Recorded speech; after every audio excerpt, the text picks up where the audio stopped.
आज की इस वीडियो में मैं आपको एक्सप्लेन करने जा रही हूँ एक जापानीज मूवी टैग जो 65% गूगल यूजर्स ने पसंद किया है। कहानी की शुरुआत में हम दो बसेस को देखते हैं। उसमें कुछ स्कूल के स्टूडेंट्स टूर पर जा रहे होते हैं और बहुत ज्यादा एंजॉय और फन कर रहे होते हैं। उन दोनों बसेस में सिर्फ गर्ल्स ही मौजूद थी। दूसरी बस में हम मित्सुको नाम की एक लड़की को देखते हैं। उस समय वो अपनी डायरी पर पोएम लिख रही होती है। उसकी क्लास की लड़कियां उसका मजाक उड़ाते हैं। तभी उसका पेन नीचे गिर जाता है। उसे उठाने के लिए मित्सुको जब नीचे झुकती है तभी एक हवा का झोंका आता है और दोनों बसें बीच से कट जाती हैं।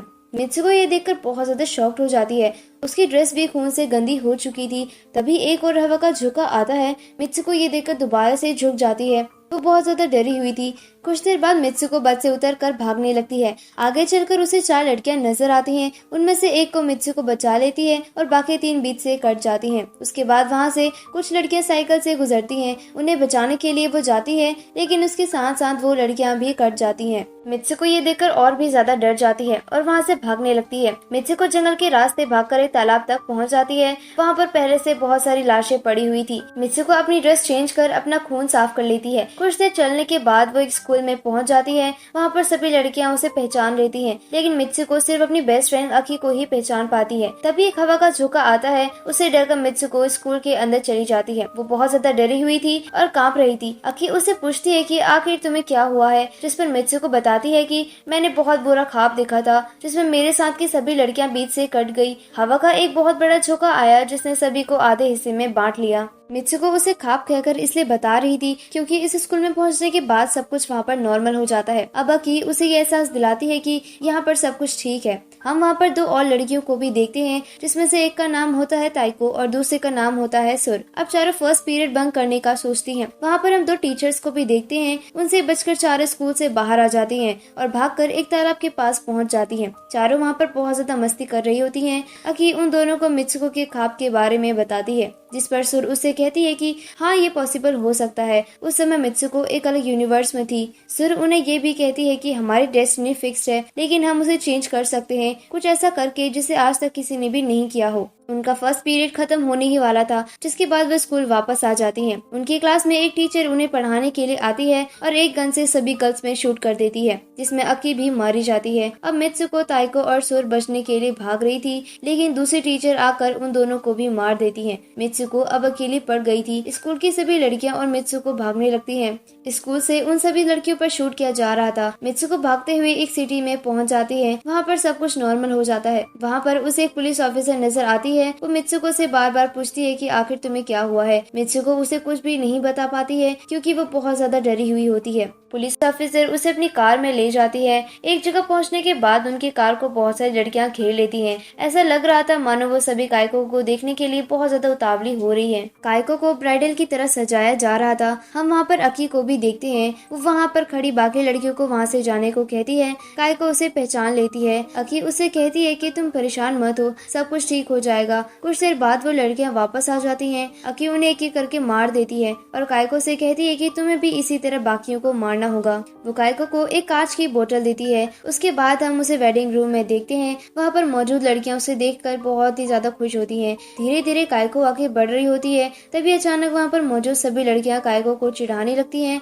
और उसे मारने लगती हैं। उन सभी लड़कियों का बिहेवियर अचानक चेंज हो जाता है। वो सभी काइको की ड्रेस को काटने लगती हैं। वहाँ पर खड़ी एक लड़की उस बॉक्स को ओपन करती है और उसमें से एक बड़ा सा पिग बाहर आता है। वो आधा इंसान था और आधा जानवर। वो लड़कियां काइको को उस पिग के ऊपर धकेलती हैं, लेकिन अब वो ज्यादा सहन नहीं कर सकती थी। अपने हाथ में रखी बोतल को वो पिग को मार देती है, साथ ही वहाँ पर कुछ लड़कियों को भी। बाकी लोग वहाँ से भाग जाती हैं और उसी वक्त अकी वहाँ पर आती है। वो दोनों वहाँ से जा ही रही होती हैं कि तभी वो 2 टीचर्स वहाँ पर आती हैं। कुछ देर तक उनके बीच फाइट होती है और काइको और अकी उनसे बचकर वहाँ से भाग जाती है। बाहर आकर अकी काइको को अकेले जाने को कहती है। काइको वहाँ से भाग ही रही होती है, तभी उसे कुछ रनर्स मिल जाती हैं और अब काइको जल्द ही इजुमी में चेंज हो जाती है। उन 3 रनर्स के साथ वो भी शामिल हो जाती है। वहाँ पर एक रेस चल रही होती है। लोग उन्हें सपोर्ट करने के लिए वहाँ पर आए हुए थे। उनके हाथों में इजुमी के नाम का पोस्टर था, क्योंकि सभी को मालूम था कि बचपन से इजुमी बहुत तेज दौड़ा करती थी। उसके साथ की लड़कियां उससे कहती हैं कि हम चारों बचपन से ही बहुत अच्छे दोस्त हैं और एक साथ दौड़ा करती हैं। जिसके बाद इजुमी को सुर और ताइको दिखती हैं,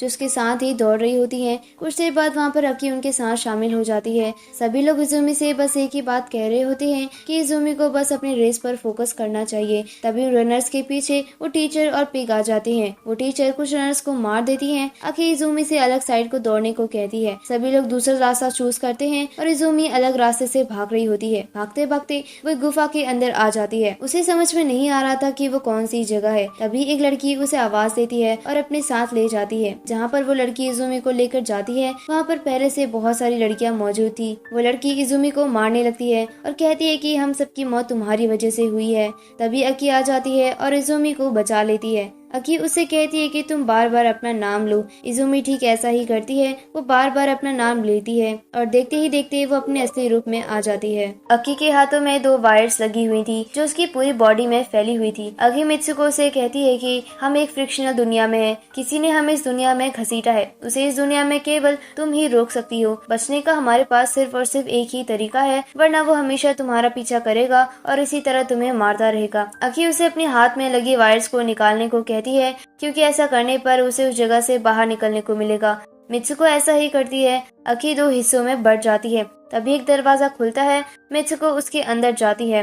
वो एक नई दुनिया में पहुंच जाती है। ये दुनिया सिर्फ और सिर्फ लड़कों की थी। वहाँ पर मित्सुको, काइको और जुमी का पोस्टर लगा हुआ था। वहाँ पर खड़ा एक लड़का उससे कहता है कि तुम अपने फ्यूचर में मौजूद हो। ये सुनते ही मित्सुको बेहोश हो जाती है। उसके बाद जब उसे होश आता है तब उसे नई दुनिया में हम देखते हैं। वहाँ पर बहुत सारी लड़कियों को दिखाया जाता है जो कि स्टैच्यू की तरह खड़ी थी। आगे चलकर हम एक ओल्ड मैन को देखते हैं जो मित्सुको की बीती हुई लाइफ को एक वीडियो गेम की तरह खेल रहा होता है। वो ओल्ड मैन मित्सुको से कहता है कि तुम कई साल पहले मर चुके हो और तब 2034 था। साथ ही मुझे तुम्हारे डीएनए भी मिला और तुम्हारे दोस्तों का भी। उस ओल्ड मैन ने एक बड़े से ट्रांसपेरेंट बॉक्स में मित्सुको और उसके दोस्तों को रखा था। तभी वहाँ पर एक आदमी आ जाता है और वहाँ पर लगे बेड पर सो जाता है। वो आदमी मित्सुको को अपने पास बुलाता है। मित्सुको बिना कुछ बोले उसके पास चली जाती है। तभी उसे सुर की कही हुई बातें याद आती हैं। मित्सुको उस आदमी को मारने लगती है और पास रखे पिलो को भी फाड़ देती है।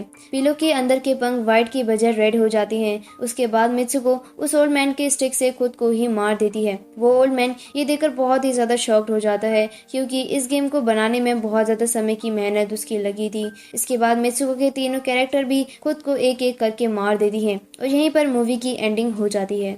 सो गाइज, आपको ये वीडियो कैसी लगी मुझे कमेंट बॉक्स में जरूर बताएं और वीडियो को लाइक करना ना भूलें। और अगर आप इस वीडियो को यूट्यूब में देख रहे हैं तो मेरे चैनल को सब्सक्राइब करना ना भूलें और अगर फेसबुक में देख रहे हैं तो प्लीज मेरे पेज को फॉलो करें। Thanks for watching.